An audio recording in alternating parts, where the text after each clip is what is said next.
10 n'obutundu 2 obwa dola okuteeka omukono ku ndagaano kuno kukulembeddwamu minisita Matia Kasaija akiikiridde ministry ng'ate ye akiikiridde ministry y'ebyobulamu ye minisita General Cheng ne mukyala Mukami Kaluki atwala banka y'ensi yonna mu ggwanga ku ofisi ya ministry y'ebyensimbe wano mu Kampala.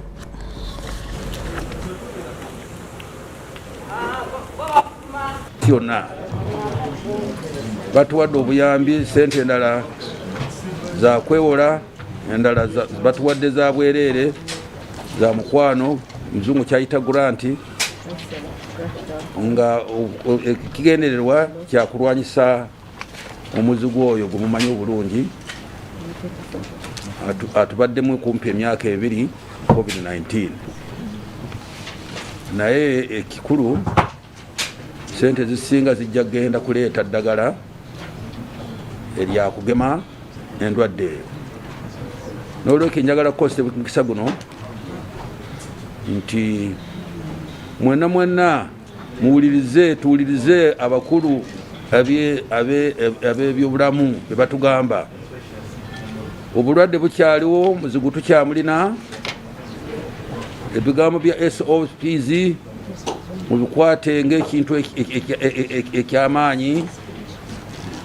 Ntambudde mu byalo eyo ndaba ekigambo ekikwata ku gundi masiki mu Luganda tugiyita tutya? Obukookolo mu kyalo kati bufuuse kitagasa. Muzzeemu kati tutadde n'ebiriri byaffe byonna bye mumanyi.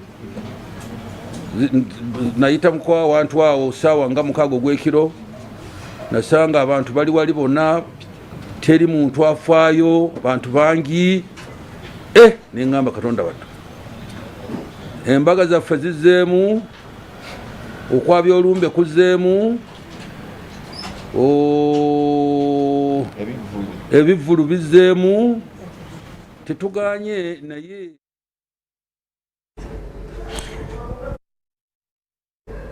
kale tuddemu tukwate nate ebyokulwanyisa okulaba nga COVID-19 taddamu kulumba ggwanga, era nkujjukiza ebimu ku ebyo kuliko okwambala masiki, okunaaba mu ngalo n'okwewala enkuŋŋaana. Tugenda kuba tweyongerayo ne UBC leero ababaka abava mu kitundu kya Karamoja baagala ekifo ekyabaddemu omugenzi Father Simon Lukodo mu kakiiko k'eddembe ly'obuntu kiweebwe omuntu ava mu kitundu eky'e Karamoja. Bano beegatiddwako ababaka abalala era ne batika gavumenti ku nninga eveeyo ne alipoota ennambulukufu eraga ekituufu ekyatta Father Simon Lukodo. Bino bibadde mu lutuulo lwaleero Paalamenti bwebadde ekungubagira omugenzi. Minisita omubeezi ow'ebigwatta biraze Esther Anyakon ku lw'ababaka banne abava mu kitundu ky'e Karamoja asinzidde mu lutuula lwaleero Paalamenti bwebadde ekungubagira omugenzi eyaliko minisita w'empisa n'obuntu bulamu Father Simon Lukodo n'asaba ekifo mwabadde nga kaminsona mu kakiiko k'eddembe ly'obuntu kiddemu kiweebwa omuntu ava mu kitundu kye kimu eky'e Karamoja. We are not talking about other big things, but we are very few educated Karamojans, by the way. Thank you for your protection. Didn't you see people from Kigezi ring fencing, Governor? So if Karamoja is ring fencing, what's wrong with it?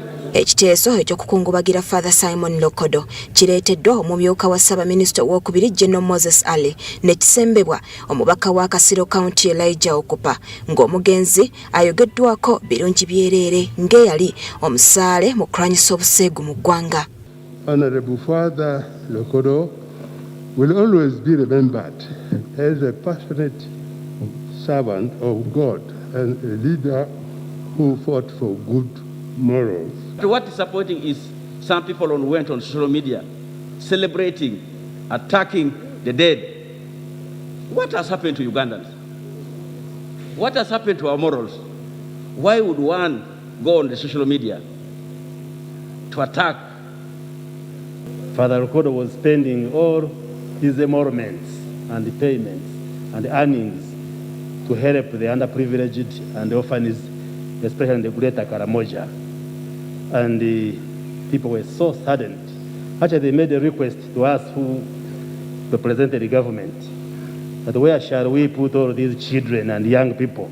Okupa asinzidde wano n'asaba gavumenti okuvaayo ne alipoota eraga ekituufu ekyatta omugenzi. Of course, what we have read in the papers, but we shall hear and get communication formally from the medical fraternity, such that we are put to rest with what really took the life of Father Simon Lokodo. Father Simon Lokodo yafanga ennaku z'omwezi 29 omwezi oguwedde mu kibuga Geneva ekya Switzerland bwe yali agenze ku mirimu gya gavumenti emitongole. However, even when he was a member of parliament, he still continued to uphold the Catholic Church morals and values. Shamim Naiga, Gloria Gutabinji, UBC LEERO. Wewa wetweyongera yate Brigadier General Felix Kulaije olunaku olwaleero wakwasiddwa ofiisi y'omwogezi owa UPDF ne Ministry y'ebyokwerinda mu butongole ng'onaddidde amyuka omwogezi Lieutenant Colonel Ronald Kakulungu mu bigere abadde addukanya ofiisi eno. Ng'ennaku z'omwezi 4 ogwokubiri 2022 Brigadier General Felix Kulaije yalondebwa okuddukanya ofiisi y'omukulembeze wa Ministry y'ebyokwerinda wamu n'eggye ly'eggwanga UPDF. Olunaku lwaleero Brigadier General Felix Kulaije akwasiddwa ofiisi eno mu butongole. Bringing General Kulaije back is to add flavor, is to add vigor to what has been preparing. Atwala ebyemirimu Major General George Gumba abaddewo ku mukolo nga Brigadier General Felix Kulaije yakwasibwa ofiisi eno era nategeeza nga Major General Kulaije bwali omusajja w'amazima nga wakuddukanya ofiisi eno ku mazima n'obwenkanya. Decide to take it up from where you ended a couple of years ago or start afresh. The choice is yours. Mu bufu bwe bumu Major General George Gumba asiimye Lieutenant Colonel Ronald Kakulungu olw'okukola ennyo okulaba nga kwasaganya obuvunaanyizibwa obwamyuka omwogezi ng'amagye ne Ministry y'ebyokwerinda. Brigadier General Felix Kulaije asiimye okumuteekamu obwesige era n'asiima Lieutenant Colonel Ronald Kakulungu olw'okuddukanya ofiisi eno. I do look forward to maximum team cooperation internally, maximum cooperation with the public. And of course, I expect good guidance from the ministry leadership and UPDF leadership. Ataddukanya ofiisi eno Lieutenant Colonel Ronald Kakulungu asiimye Ministry ne UPDF okumwesigisa ofiisi eno era n'ayozayoza Brigadier General Felix Kulaije. I'm happy that Brigadier General Felix Kulaije is back at the department. He's not a newcomer. He has been here before. He will only add vigor and steam in the department. Lieutenant Colonel Ronald Kakulungu asigadde nga yamyuka omwogezi wa Ministry y'ebyokwerinda ne UPDF. Omukolo gw'okuwaayo ofiisi eno gwetabiddwako aduumira eggye ery'oku ttaka Lieutenant Colonel Chris Magezi, omwogezi w'eggye ly'omu bbanga Major General Edward Birungi, omwogezi wa Service Unit ne staff okuva mu ofiisi y'omwogezi wa Ministry y'ebyokwerinda. Shaidat Nassaku mu Kampala. Ebyo nga tubitadde wabbali abakozi ba gavumenti basatu mu Town Council y'Ekyotera bali mu katu olw'okwekobaana n'abakwatibwako ne bakozesa ssente za gavumenti mu lukujjukujju nga bali mu lutuula olw'okuwembalirira nga lukulembeddwa mu ofiisi ya Ssaabaminisita Ekyotera Town Council. Minisita avunaanyizibwa ku nsonga ez'enjawulo Justin Kasule Lumumba asabye abakulu mu disitulikiti okunoonyereza ku nsonga eno era omusasi waffe abaddeyo. Nga banja embalirira y'ensimbi mu lutuulo olutegekeddwa ofiisi ya Ssaabaminisita mu Town Council y'Ekyotera, ab'ebyekikugu gabamyukidde mu maaso ng'abakulu okuva mu ofiisi ya Ssaabaminisita nga basabiddwa okunnyonnyola engeri gye baagulamu ppikipiki ku bukadde bwa Uganda 10 n'okuteeka ekikomera ku ddwaliro lya Kamwanyi Health Center 3 nga bakozesa sseŋŋenge ekyawemmenta obukadde bwa Uganda 7.5. Ppikipiki eyo bwe nagenda okugira mu Kampala baagingamba $5,000,000. Ate mu ofiisi bagingamba $6,000,000 ye ofiisi yange wano omuwanika agingamba $1,600,000 ate akati mu katabo kano bagitaddeko $1,10,000 ekiraga nti obwerufu butono. Kizuuliddwa nti ab'ebyekikugu bakolagana n'abagaba kontrakiti wabula town clerk ky'atakkiriziganya nakyo. those technical people, the office in Chotera Town Council, used a chance of COVID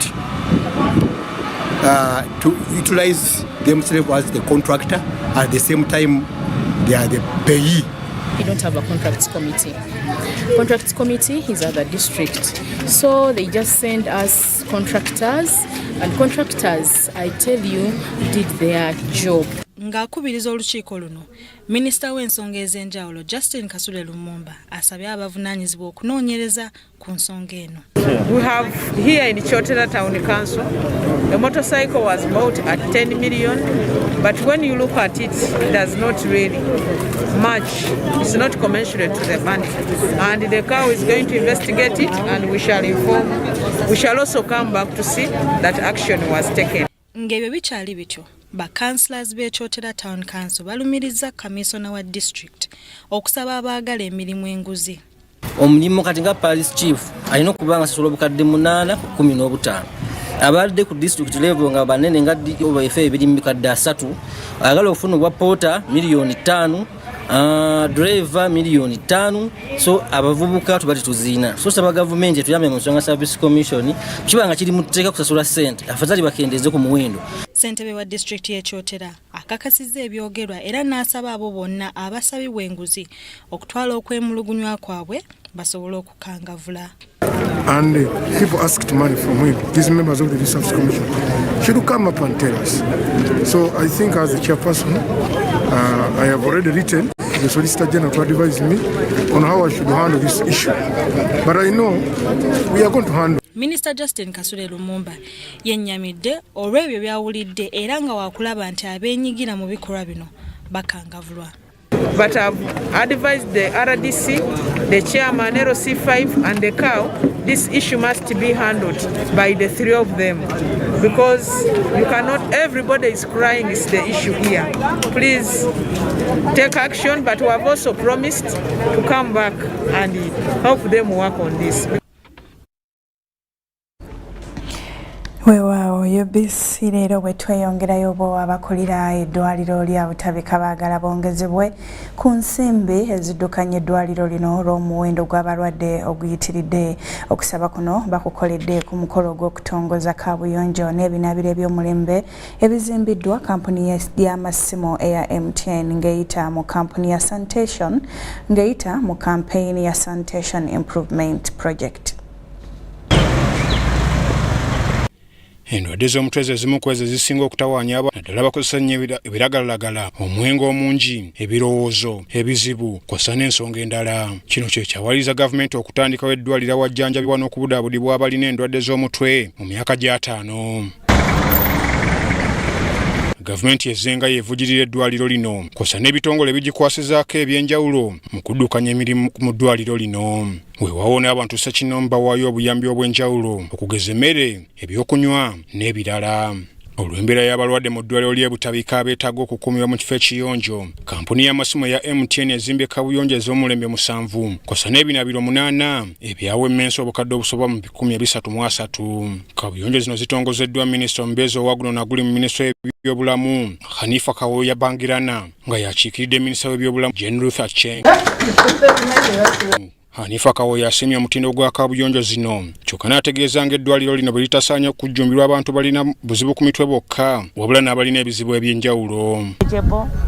Ate nga ne boolaba kositi zaabo ne sisitimu ziri zino bwa buyonjo bwe tubeera nabo bw'okusima ebinnya buli flushed water managed system managed. Ina facility ekwatagana okuza obuki obujja ne weezuula n'olyoka n'oddayo n'ofunawo okola ki otandikira. Ssenkulu w'eddwaliro lino Juliet nakwasimya obuyambi buno obubaweereddwa kampuni ya MTN n'ategeeza nga bwe bugenda okutumbula obuyonjo bw'abalwadde. Kyokka nakwayagala gavumenti ebongere ku nsimbi ezibaweebwa buli mwaka okuva ku buwumbi 19 okutuuka ku 23 olw'omuwendo gw'abalwadde mu ddwaliro lino ogweyongera buli lukya. Ssente ze tukozesa okulabirira abalwadde bano nazo zitandise obutatumala olw'okuba nti ennamba eno nnene ffe tubaliisa olunaku lwonna, ffe tubawa engoye ze bambala agisa omuwendo gw'essente ogutuyamba okujjanjaba abalwadde bano gwongerebweko gye tuyita non-wage budget.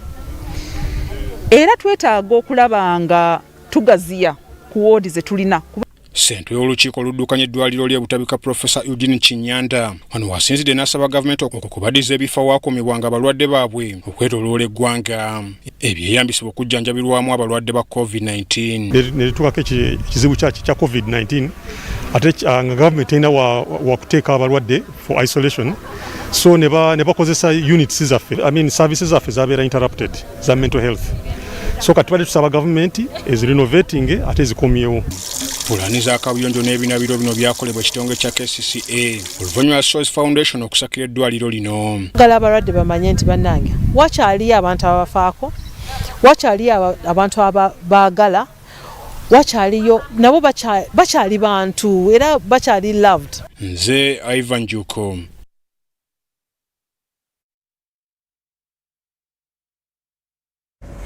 Eddakiika 2 ezeganye essaawa 1 ey'akawungeezi mpumulamu tukomawo n'ekitundu ekyokubiri tusegoka.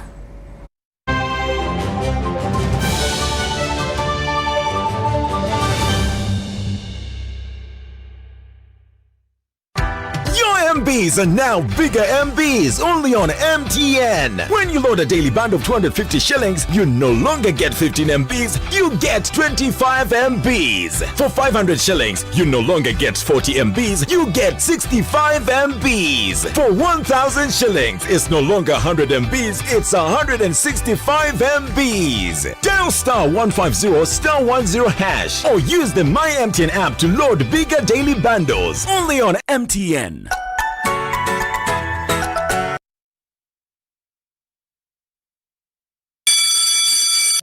Are your children ready to learn? Schools are open. As parents and guardians, it is your duty to ensure that your children go back to school.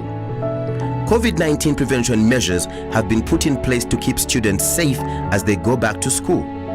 Not only do teachers prioritize everyone's health, including their own, but they discourage violence among students. They also ensure that students follow SOPs. Any concerns are reported to a school administrator or senior woman or man teacher for correction and further guidance. Dear parents and guardians, you too must play your role. Ensure your children always maintain a 2-meter distance from others, avoid crowded places, regularly wash their hands with soap and water, and wear a washed and clean face mask that covers their mouths and noses. Please keep your children at home if they're feeling sick, and take note. In our effort to keep students safe, there are no visitation days or any other school visits allowed. Let's share knowledge, not COVID-19. This message is supported by the Ministry of Health, Ministry of Education and Sports, and UNICEF. Stay safe. Enjoy convenience today with Airtel Money School Pay. Dial *185#. Select option 6, school fees. Select option 2, school pay. Select option 1, pay fees. Enter student number. Enter the amount. Enter the PIN number to complete payment. Beat the back-to-school hustle today. Pay school fees conveniently using Airtel Money. Airtel Money. Instant, secure, borderless. It's time to learn. Schools are open. As a student, school life is going to be different. You must follow the COVID-19 prevention measures, which include always maintaining a 2-meter distance from others in class, dormitories, entertainment halls, school vans and playgrounds, regularly washing your hands with soap and water, wearing a washed and clean mask that covers your mouth and nose every day, and encouraging your classmates to do the same. Your teachers will also guide you on how to follow SOPs. Don't engage in violence with other students. Report any cases of abuse by teachers or other children to a senior teacher. Those who don't follow the rules should be immediately reported to a class teacher for correction and further guidance. If you experience flu-like symptoms such as a sore throat, fever, dry cough or body weakness, immediately seek medical attention from the school nurse and inform your class teacher. Whenever you sneeze or cough, please remember to cover your nose and mouth with a bent elbow, tissue or handkerchief. Let's share knowledge, not COVID-19.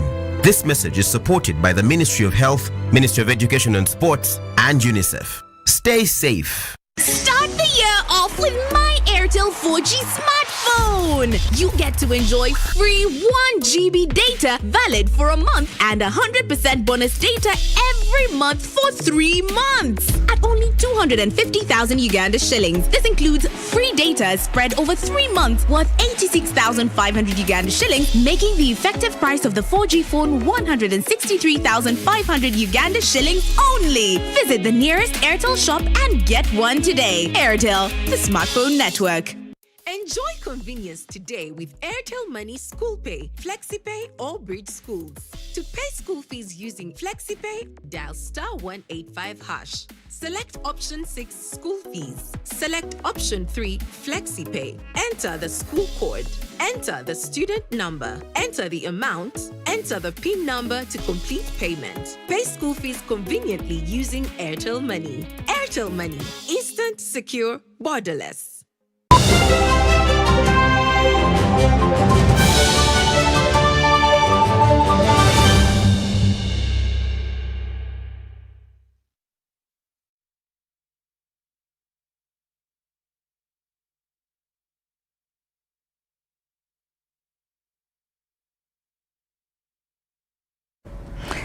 Twesiima okuba ng'okyali ku UBC leero nga tukutuusako ebifudde mu bitundu by'eggwanga eby'enjawulo. Ekitundu ekyokubiri katandike n'ekitongole ekivunaanyizibwa ku kufulumya ndagamuntu z'Abannayuganda ki National Identification Registration Authority NIRA nga kikolera wamu ne Ministry y'ekikula ky'abantu kitandise enteekateeka ez'okuwandiisa abakadde abasukka emyaka 80 okufuna ensimbi wansi wa programu ya SEG. Minisita omubeezi avunaanyizibwa ku nsonga z'abakadde Kidudu Mafwabi Dominic asabye abakulembeze b'oku byalo okuzza obujja enkalala z'abatuuze abagwa mu myaka egyo. Gavumenti ey'okuyamba abakadde mu ggwanga ya Social Assistance Grants for Empowerment SAGE yagunjibwa mu mwaka gwa 2010 n'ekigendererwa eky'okuyambako abakadde nga baweebwa siringi emitwalo 2.5 buli mwezi nga pulogulaamu eno eyamba abakadde ab'emyaka 80 n'okudda waggulu. The foundation of establishing national social protection in the country. This phase rollout increased demand for the program from older persons across the country. Minisitule y'ekikula ky'abantu n'enkulaakulana etegeezezza nti abakadde bangi baalekebwa wabbali mu nteekateeka eno. Ku idea eyo abakadde abamu tebaawandiika okuzaalibwa kwabwe omwaka ogw'okuzaalibwa mu butuufu, ate abamu tebalina idea ezo. Abakadde 32,297 mu disitulikiti 136 be baganyulwa mu nteekateeka eno ng'okusinziira ku ministry abakadde 5,459 tebali ku lukalala nga ku bano 1,1000 bayite beewandiisa kufuna ndagamuntu ate nga 4,359 nga baawandiisibwa wabula ng'ebyateekebwa ku ndagamuntu zaabwe tebikwatagana. Many of them are undocumented. Remember, they were born at a time probably when these records were not kept very well. Mu kigendererwa eky'okuyambako buli muntu, minisitule ezikwatibwako zitandise okuwandiisa buli mukadde asaanidde okufuna ku ssente zino. Nga tukolagana ne NIRA ne tukolayo entegeka nga NIRA egikola eri decentralized nga tukolera ku districts. Buli district eriko abakadde abatalina ID oba abafunayo mistake mu kuregisteringa bajje tubitereze.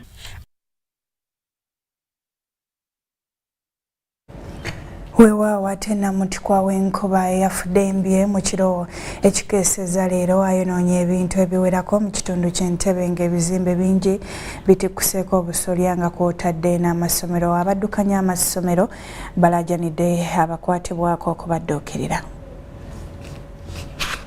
Nkumba Primary School yerimu ku masomero agalwezezza ku bukambwe bw'enkuba eyafudde embye mu kiro era ng'obusungu bwe yayolesezza yabukakkanyiza etikuddeko akasolya k'ekisulo ky'abaana ab'obuwala okukkakkana ng'ekakasuse ku St. Apollo kiva e Bulaaya Enkumba. abayizi embeera gye bayiseemu baginyumyanga lutabaalo era ng'abasinga obungi beemagaza oluvannyuma lw'ebintu byabwe okwonooneka. When it started raining heavily and the roof got off, and even after that, even Metron fell down because she was busy. She was busy telling us to go the other side.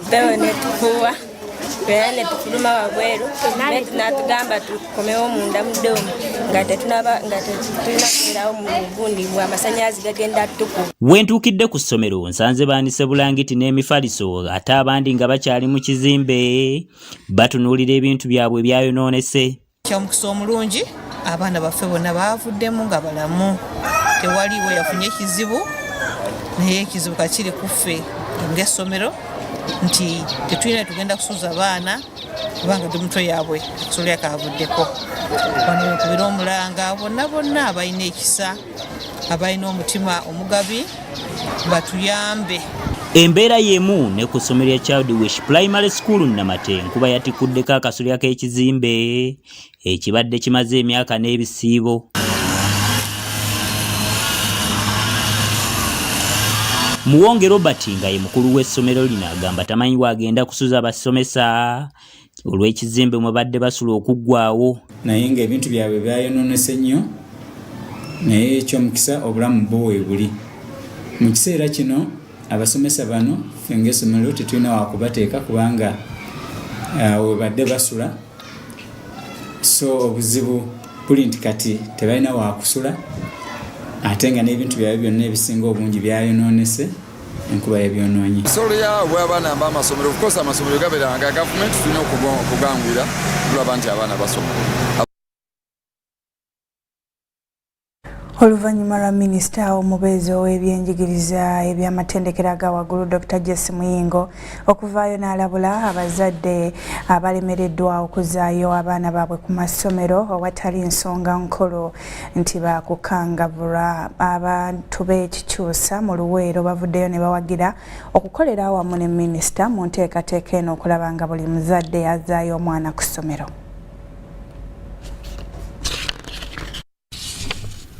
Abakulembeze mu disitulikiti y'e Luweero ddala mu ggombolola y'ekikyusa bawagidde okwegatta ku bikwekweto bya minisita omubeezi ow'amatendekero aga waggulu Dr. John Chrysostom Muyingo okukwata n'okusiba omuzadde anaasangibwa n'omwana waka eyandibadde ku ssomero. Kino kiddiridde minisita Dr. Muyingo gye buvuddeko okulabula nga minisitule bwegenda okukangavula n'okusiba abazadde abakyaganya okuzaayo abaana ku masomero. Muzadde bwe nnaasanga nga tatudde mwana mu ssomero ng'alina okuba mu ssomero nja basiba. Njagala bubaka obwo abaana bubawe babutwale. Situjja kuzanyira mu bulamu bw'abaana. Gavumenti yatuwadde ono tekiniko. Tojja gigenda nga toyimanyi kuwandiika. Ate kati wewali ssente.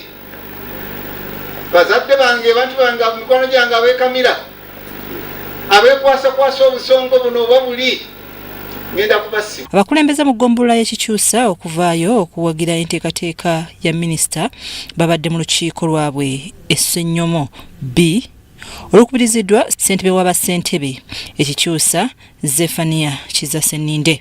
Batulabe ne town council najjayo abantu ku town council, town clerk nampa abantu okujja tulabe ebintu by'amasannyalaze binaatambula. Ebbaluwa zonna gye ziri naye tewaliyo nakamu kakola ki kavaayo. Town council twandibadde tuteeka okubeera nga twegatta wamu nga naffe batuwa naye amasannyalaze ne gabuuka ne gagenda eno egyeri ffe ne batubuusa amazzi ne gabeera ag'obulumi ne tugulamu n'eddaamu ezibeeraawo nti amazzi ziyamba ku bantu ng'ate abatuuze obalaba bangi trading center eno erimu abantu bangi naye olaba wano tuli kinya na mpindi okuva ku town council ekikyusa okutuuka wano twandibadde tubeera omuntu omu naye tusaba bekikwatako batuwozeeko ku byaki. Ye ssentebe w'abassentebe ekikyusa Kizaseninde asinzidde mu lukuŋŋaana luno n'asiima gavumenti olw'akaweefube ow'okubunyisa amasannyalaze mu bitundu bino ewaali olutalo olwannula eggwanga mu gy'ekinaana wabula n'asaba bingi ebitannatuukirizibwa omuli n'enguudo za koolaasi n'ebirala. Kizaseninde asabye abakulembeze okukolera awamu okulaakulanya ekitundu awatali kusosowaza langi zaabwe ez'ebibiina ebyobufuzi. Bettanire okuwagira enteekateeka zonna gavumenti zeereeta okulaakulanya abantu. Weewaawo olwakadde agonno getusobodde okukutuusaako naye ebingi ogenda kuba obiraba mu mawulire ag'Olungereza ku ssaawa 2. Nze Marion Nakitene ne Yusufu Ssenyomo wali ku lulimi olw'obubonero tusinkane nate olundi atakuumira mpeera ku nkuumire tukulekera munnaffe okuva mu kitongole ky'embeera y'obudde akutwale mu maaso kituusa Mohamed. Eno ya alipota y'embeera y'obudde okuva mu kitongole ky'eggwanga kivunaanyizibwako by'embeera z'obudde omanyize Kituusa Mohamed. Enkuba yatonyeeko mu bitundu by'eggwanga ebyenjawulo okusinziira ku alipota zetufunye. Wabula era twekeneenyiza ekifaananyi kikubiddwa Ssemugenzi kitulaga nga waliwo ekinuuna mpewo ekitudde eri ku Sseguyanja Bwindi nga kinuuna empeweevu ezandibadde zikuntanga zoolekera ensi yattu wadde nga era waliwo empeweevu ezifubutukawo ku nnyanja Nalubaale ssaako n'ezeera eziva mu gabira g'e Congo y'ensonga lwaki enkuba etonyako mu bitundu by'eggwanga ebyenjawulo. Bwe tugezaako ne tulaba ate ku mbeera y'obudde mu biseera by'okumakya tusuubira olufuuyirize mu bitundu ebitono ebyebunguludde ennyanja Nalubaale so nga ate ebitundu by'eggwanga obusinga obungi omusana gujja kwaka ate era nga bwe gukubako. Mu biseera by'olweggulo tusuubira enkuba okutonnya mu bitundu ebisangibwa eri e Kalamojja ssaako naawo ng'okibujjawo Jjinja ssaako naawo Masekati awamu n'eri mu nsozi z'omu Kabaale so nga ate ebitundu abimu nga Mubende Masindi omusana gujja kusigala gwaka ate era nga bwe gukubako.